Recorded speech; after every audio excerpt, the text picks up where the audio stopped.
Okay, so you'll notice here that what I've done is I have rewritten our exponential expression as a radical expression. They mean the same thing. And here's what I'm going to tell you guys is first, reduce any perfect cube. And I'm just going to generalize this by saying radical. Because, cube, it could be to the fourth, it could be a square, whatever. And so as I look through this, I see that 27 is a perfect cube, but 5 is not. So I can actually take the 27 and reduce it so that that would be 3, and then I have the cube root of ab cubed times the cube root of a to the fourth. And then what I would recommend is combine your radicals.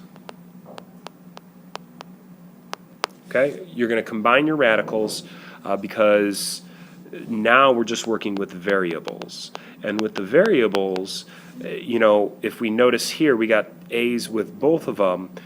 We can go ahead and reduce it as one complete unit rather than doing two separate problems. So I'm going to have the 3 times the cube root, 5, there's a 1 here, so 5 and 1 being multiplied is just 5. A times a to the fourth is a to the fifth, and there's no b term, so it's just b cubed. And so now I'm going to go through and reduce this. 5 doesn't have a perfect cube in it, and now I'm going to ask how many times does 3 go into 5? Well, 3 goes into 5 one time, so that means I'm going to pull out 1a, and there will be a squared left over.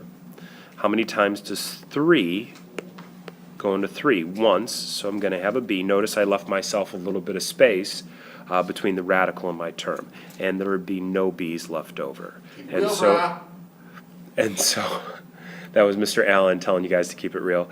And so we arrive at our final solution where we have 3 times a times b times the cube root of 5a squared. There will be one more example with this idea.